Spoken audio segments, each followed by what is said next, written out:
Welcome to Beyond the Breakwater, where just beyond the crashing waves of fear, discomfort, and doubt lies the greatest potential for life transformation. We want to guide you into the open waters where the calculated risk you take becomes the turning point for you or your organization to thrive. So draw up your anchors and prepare for departure in this week's episode of Beyond the Breakwater.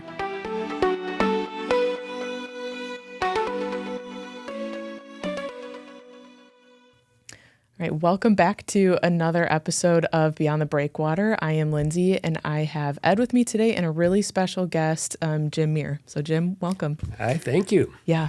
So we are coming to you guys this week with a bit of a raw heart posture, a lot of vulnerability that we're kind of going to share today. And the reason it's such a special episode this week is to kind of just be honest with all of our listeners. Like we kind of threw ourselves for a loop here. We normally record 2 episodes a week, and we have a stockpile just in case Ed or I get sick or something happens where we can just keep this thing rolling. And so today we had this scheduled to talk with Jim today, and we're kind of pivoting, and you guys are going to hear this immediately. So we're kind of throwing our whole schedule for a loop. All of that, the stack of episodes that we have in the hopper, like this is a message today that I think listeners need to hear. And so we're kind of just showing up and letting God use what we can give today. So Jim, the reason we have Jim on is Jim is the director of Gateway Healthcare? Clinic director. Okay. Yep. Okay. And you have been doing this for how many years? We started in 2021. Okay. Actually, probably late 2020. So can you give the listeners an idea of like what is Gateway Healthcare and why did it start? Yeah. Gateway Healthcare is a faith-based nonprofit primary and urgent care. And the reason we got started was to help those people that didn't have insurance, that were underinsured, or they had really barriers to quality health care. Mm-hmm. So I know you've talked a lot about Alice, and Alice really struggles with health care. And that's why we really started this clinic. But what we found was that the Medicaid people, those in poverty, actually need us as much, if not more, than those that don't even have insurance. Mm-hmm. So you started up and you kind of started having these conversations in 2021 to start something in healthcare. You guys saw a need, both of you, mm-hmm. and decided like we have to do something about this. Exactly. You saw, I think you did a lot of surveys at the Bridge Food Center, right? So that was kind of where this confirmed the need, mm-hmm. right? Yeah, my background is actually IT, project management, and I wasn't going to jump into this before knowing that there really was a need in the community and that mm-hmm. people would actually use it. So mm-hmm. before we ever moved forward, we did a lot of research. Yeah, both through United Way and different government agencies, but also mm-hmm. with our population at the Bridge Food Center. We surveyed over 100 people to get an idea, mm-hmm. would this fly? Yeah. And we've talked about Alice on this podcast and talked about the voice of Alice, the identity. We've talked about the data, and Alice has to make a lot of decisions. Like, mm-hmm. do I eat for the week, or do I go see a doctor? Right. Do I get my car fixed, or do I turn the radio up louder? And do I, there are just so many decisions and trade-offs that Alice is making. And so Gateway Healthcare, I think this is like the heart of God. Like we see mm-hmm. Jesus healing a majority of his time in ministry, in the time that he served people was Absolutely. Spending a lot of time in healing. The Gospels really are about Jesus' healing. Yeah. So we've gotten to love people through healing, providing a mm-hmm. tangible need. Can you explain the ministry side of this as well? Yeah. We're I guess non-pushy. Mm-hmm. How we do it is we first of all, we just show love. We're a very kind, a very warm and friendly and caring group, and our patients can feel that right away. But when our medical assistant rooms the patient, it's a very simple question: would you like the provider to pray with you today? Mm. And if they say yes, we make note of it. If they say no, we make note of it, and the provider comes in and says a prayer if they'd like it. Mm. How many patients normally About 75% of our patients will say yes. Will say yes. Okay. Yeah. And you've shared too, like Gateway will do sports physicals. Right. So explain that aspect where prayer comes into that. Yeah, I love the sports physicals. They're not a moneymaker. We only charge $10 for them, but from a ministry perspective, they're a twofer because we get a parent and a child in there, and it's really it's a great month because August we do a lot of them. And there's just lots of stories out of there, including what is prayer a child will ask. Yeah. And we explain it to them. And you've had times where the parents like, no, we don't need prayer. Yeah, and the we kid's don't need like, prayer. yeah. And the kid says, no, I'll take a prayer. Yeah. And So we pray for them for their, because it's a sports physical, that they'll be successful and that they won't get injured and they'll have a good time. And it's a great experience. And you've had times too where the patient will in turn pray for the provider, yes, right? Yes, we have had that, and it's a special moment. Yeah. So can you explain the funding piece of Gateway? Like, what does a patient pay? How is this just like a free clinic? Yeah, no, because Alice isn't big into free. I mean, it's a dignity remover. So we charge our patients up to $40 when they qualify, and we're using within 300% of the federal poverty level. So if they're within that, we charge them up to $40. That includes their labs, their tests, and seeing the provider. That's huge. Yeah. It's very affordable. And why 40? Where did you come up with 40? Ed could probably answer that one better than me. Well, for the garage, we were charging $39 an hour. And people would always be able to come up with $39 an hour to get the car repaired for labor. And so we kind of knew that number, that $39 or $40 actually is doable for the Alice community, that they were able to come up with that. And so we said, I think that's a good number. And so we take the $40 and then, well, I know you'll talk about, somebody giving a gift. Yeah. But matching that $40 so that we actually get closer to the real cost of a provider. And maybe, Jim, you can talk more about that. Yeah, I'll try not to get too much into the weeds. But the bottom line is we bill everybody, whether it's insurance company, uninsured, whatever. We bill them according to Medicare rates, okay? But what happens with the uninsured is imagine I'm the patient, okay, and you, Lyndsay, are asking for the payment, and you go, Jim, it's $75 today. And I've got 40, but Ed comes in and goes, I've got the 35. I'll cover for you. That's kind of the model. And we so like a person's gift, like Ed being the donor, like that goes directly to the patient's patient visit. It's going directly there. It's not being given to Lights or to pay you or all that. Well, it costs $75. I mean, in order to run the clinic, we have to charge a patient about $75. That's closer to the break even. It's not quite the break even. So you just, everything is combined in that $75. So when we see a patient, in order to run the clinic, we need $75 per patient. And so if they can afford 40 and somebody pays the 35 together, that pays the costs to run the clinic. So this is a largely like donor funded healthcare space. Yeah. Like you need donors to we exist. Can't survive without donors. Okay. I was talking to you earlier. We saw a doctor last week and told him that 40% of our patients are Medicaid, and they just said that's impossible. And it is without donor. Without donors. It's impossible. Why, Jim? From a financial standpoint. From a financial standpoint, because Medicaid has caps. You can spend an hour with a patient, and they may pay you $35 or $40. And the Medicaid patients, not to too generalize, but generally they do have a lot of issues. I mean, we had a patient, we had 7 referrals on. You got to spend time with these people, and basically for a doctor to have any chance of breaking even, they got about 7 minutes to spend with a Medicaid patient. And 7 minutes, you can't even describe your problem, let alone really hear what's going on in their lives. So I think it's obvious, but maybe just to clarify then, so if we know that it costs about $75 per patient, and that's figuring 2 patients an hour, that's roughly what the costs are, about $153 an hour to run the clinic. So we are looking at 2 patients of $75 each. That pays most of the bills.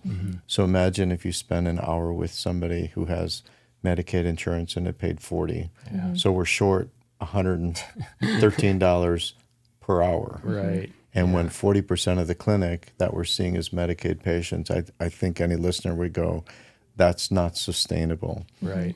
So the only way to really do this, if we're going to really care for the people that are in the most need, which is not only Medicaid, but those that are uninsured. I mean, if you're uninsured or you're on Medicaid, they're probably the most vulnerable of all of society because they don't have it to begin with.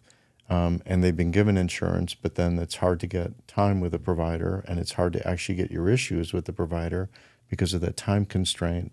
So I think that's where Gateway really shines to say, bring all the people that are most vulnerable and need health care the most, and we're going to care for them in the very best way possible. Yeah. So I want to get to the urgency piece and why we're talking about this today. So we've on the podcast talked about a number of ministries. We've talked about former ministries, quote unquote, failed or former, just any reason that we've started and we've been going down this direction and we've been brought to a really tight place. Like Ed, you've talked about board members who have said, like, if you start this auto garage, like, it's going to fail and you're going to be out of here. Like, your job is on the line. Like, you have been in spaces before where we are squeezed. It's interesting for me because I have only ever heard these stories being shared. But we are kind of currently living in one with Gateway. So Gateway has been open as of July of 2022. Correct. It's now 2024. Yep. So Jim, can you explain the position that Gateway is in currently and why this is such an urgent message? Yeah. Since the beginning, we've had limited funds, and for months, we projected kind of that, in 3 months out, we're going to run out of money. and somehow God has always, provided. It's amazing. His math is 1 + 1 = 10, not 1 + 1 = 3. And, most recently, going into the summer months, which are tough, which is a good thing because people aren't as sick during the summer. But it's tough, and we're about 3 or 4 weeks out instead of 3 months where we're going to run out of money. And because we're going into a slow period, we're going to need some help to get through this. So what are you asking? What would be the thing that, like, God, we are asking for a miracle? If, like, listeners are leaning in, they're hearing this, they're hearing, like, your heart. There's only so much, I feel like, that we can explain in such a short amount of time. There really is. But the amount of people that Gateway has touched, I mean, maybe let's just first go there. Like, do you have the numbers of, like, how many have you served to date? We've seen over 1,500 people. With over 2,600 visits, so we have a lot of repeat visits. Probably out of that out of the 1,500 people, we're guessing about 800 we are their primary care provider at this point. So if we go away, that's 800 people in our community. They got to go try to scramble and find some care. And not only that, they're the people that generally. Are not, top on the list for other providers. Right. And why is that? They're not money makers. I mean, this is, I think part of the reason hospitals are, centralizing and gobbling up all the primary cares and whatever, it's hard to make money in primary care. So it's, with the shortage of doctors and this and that, it's going to be tough for these folks. 800 people in this community. We figure about 800 we're primary care for now. So in sharing this message, I mean, I was listening to a podcast yesterday and they were talking about, they said a line of like, show up and work as if it depends on you, but sleep as if it depends on God. And so it's like, that's kind of what we're doing here today is we're showing up and we're kind of giving it our all. And we're saying, Lord, we had this already scheduled to talk with Jim today. Like this was already in the works. And so we're just going to show up and we're going to give it our all. And we're going to push through. And if there is even just like one listener that hears this and it tugs on their heart and they're saying like, I want to see these 800 people see their healthcare provider again. I want them to not have to choose whether they eat or whether they go to a doctor. And that's just 800 currently. Like there are more that are coming. Like Medicaid is ending. Well, they're just reducing since COVID. They're reducing the benefits significantly. A lot of people have come off Medicaid. Well, and we've heard just in Michigan, over 400,000 people have lost their Medicaid insurance. And, and we'll take them all. Yeah. Like this is also not just like a Midland exclusive thing. Like you have people driving from other cities. And we've had them from over 100 miles. Wow. Come here to see us. Yeah. But if I could remind our listeners, we talk about 800, we talk about 400,000, but when one person comes in and they're really sick, they're the ones that matter the most. Yeah. I mean, it's almost like the world stops for one person. What do they need? How do they get cared for? What do they need? We can refer them to the hospital. And the hospital has been so incredibly generous with everybody that we've referred over there. We're so grateful for just the relationship that we have with the hospital. But it's about one. And when you're really sick, you don't care about 800. You care about you or the child that you bring in, saying, you've got to help my child, please.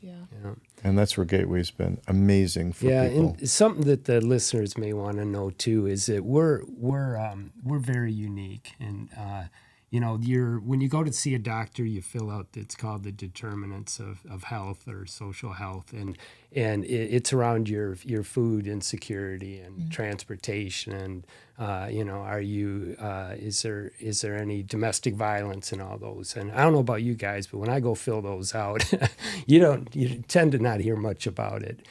We have what we call wraparound care. Okay, in our wraparound care, we talk to people about their food, about their transportation, counseling, and so forth. And we've helped a lot of people in a lot of different ways, not just with healthcare. In fact, people that are coming in and choosing between food and medicine, we quite often give them a gift card to the Bridge Food Center so that they can purchase groceries. I mean, we had someone come in and they didn't have the $40.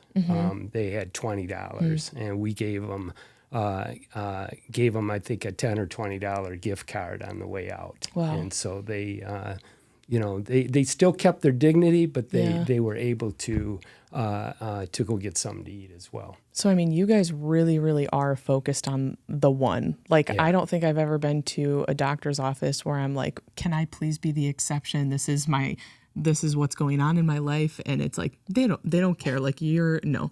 And so, or even just in any other situation, but you guys like take the time, like it's not just a 7-minute window of, okay, got to get to the next patient, but you're caring, you're hearing, you're listening to what they need mental health wise, what they need physically, whether it's transportation or groceries.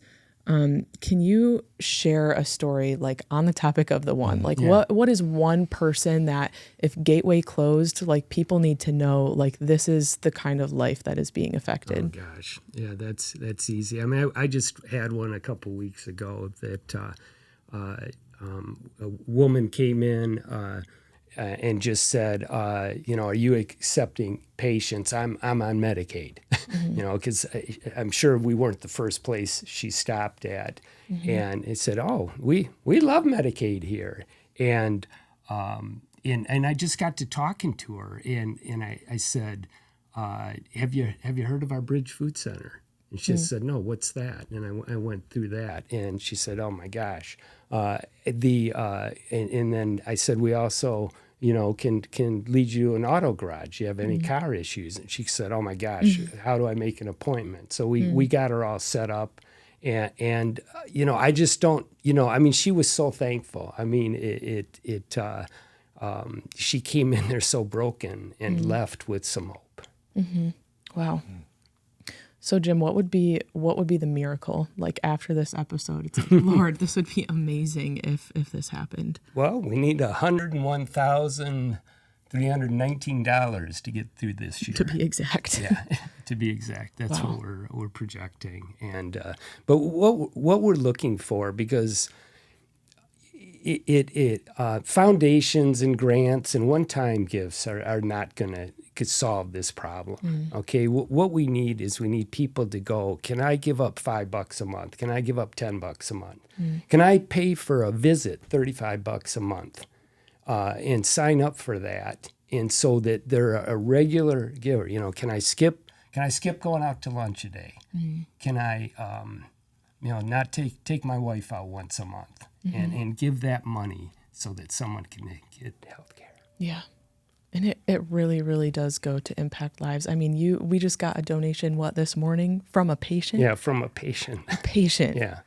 Yeah, those are touching. When's the last time you went to a doctor's office and gave extra money? Right. Yeah, it came right out of the blue. And we've had lots of patients donate. Yeah. I mean, even I even had a Medicaid patient. They said, I love what you guys are doing here. I do have some money because her bill was covered by Medicaid, and she gave us like $20. Wow. I mean, those are touching. I mean, those are the ones that give me. Yeah. And Jim, I don't mean to poke at you, but but you got tears in your eyes. Can you explain what that's about? Like, where is your heart in this ministry? Afraid you're going to do that. I'm sorry. Yeah, it's hard. It's okay. The people we're helping just don't have anywhere to go, and it's not fair.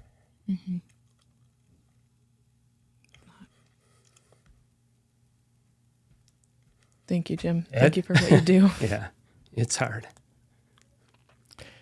I think your tears and even the silence says everything, because they don't have anywhere to go. And we have a very broken system, and they can't get the help they're needing. And they're getting it from Gateway. If it's okay, I'd like to share one story that the provider shared with me. Sean is one of our providers, and she told me about a woman that came in not too long ago, and she felt a lump on her breast. And Sean was very suspicious that there's something more going on. So she began to call around and see if she could get somebody to do a biopsy, because the way that the laws are, my understanding is that if somebody does the biopsy and then it turns out it's cancerous, that they're obligated to do the surgery. And nobody wanted to do it. So here's a person that Sean got on the phone, and she called 14 places. Wow. And finally got to one place that they said we'd be willing to do it. And sure enough, did the biopsy. It turned out it was cancerous, and they did the surgery. And she came in recently, my understanding, and said she's cancer-free. But I remember asking Sean about this. I said, so, Sean, what would have happened if you didn't advocate for her? And she said she'd be dead by now. That's what Gateway's about. It's about saving lives. It's about going the extra mile and taking care of people. And we can't do this by ourselves. That's what today's special appeal is about. We really need the community. We need people across the country to say, I can help. I want to help. Because this isn't in every community the way that we're doing it. There's free clinics, but this is something that's really dignity matters to us by charging. Yeah. And so that's why we're doing this today, is to just say, would you partner with us at any level that you're comfortable with, whether it's $5 a month, whether it's a $101,000 gift one time to carry us through the year. Yeah. Where can people go to give? Yeah, they can go to gwhealthcare.net/give. /donate, or just go to the home page and there's a donate button there. Okay. And can they also send checks? they can also send a check to Gateway Healthcare, 1549 Washington Street, Midland, Michigan, Is there 48640. Thanks, Jim. Yeah. Is there a way that people can contact you if they have questions or, or want to absolutely. chat? How can they contact you? Yeah, they can call us at 989-259-1000. My email account is jmier@gwhealthcare.net. Perfect. Can we just reiterate, I mean, just the urgency that if anybody's listening and saying, I'm not sure I want to do this yet, we're about 3 weeks out. And I think this is where we decided to do a special edition to just say to people, we really need you. If you've been following along on these podcasts, if I could use our model for a minute, we've told listeners it's hard. Ministry's hard. Oh, yeah. Going beyond the breakwater is sometimes the hardest thing you'll ever do. And it feels like we're making this this is how it feels like to me. We're out to sea right now. We're in the hull. We're recording this in the bottom of the hull while a storm is raging around us that's threatening the very ministry. And it just can't stop because too many people are relying on it. And it would just so impact. And maybe, well, we know, I mean, some people would die without it. Yeah. And so thank you. If you've been thinking about doing this, I just want to say thank you to anybody and everybody. Share this, please. And if you're in ministry or you're thinking about ministry, sometimes you go through this. Jim, we talked about just a little while. This is not our first challenge. It is not. Especially with Gateway. It's been loaded with challenges. And this seems to be like the hardest challenge that Gateway's faced. But this is a time for God to shine. Yep. And he's shined every other time, too. Yeah. So we fully expect he will this time. And that's where our trust is. Yeah. You know, that God is going to care for Gateway. He's going to help us through this time. And he's going to use a lot of people. Yeah. And stir the hearts of a lot of people that say, I want to help and I want to be a part of Gateway. Thank you, Jim. Thank you for sharing your heart and your time and everything it's you've done at humbling Gateway. to be a part of this mission. It's just incredibly humbling. And what's cool is everybody else can be a part of it too with this. Like your gift is impactful. Like you can join us in this mission. So yeah, we're hoping and praying for a miracle and fully believing that God will show up in some way. So thank you all for listening, and we will catch you next week. Thanks for tuning in to this week's episode of Beyond the Breakwater, a podcast of Elevate Community Ministries. Don't let the conversation stop here. You can email us at hello@beyondthebreakwater.org. We would love to chat with you, answer questions, plan a visit, and help you take your next step. We'll see you next week.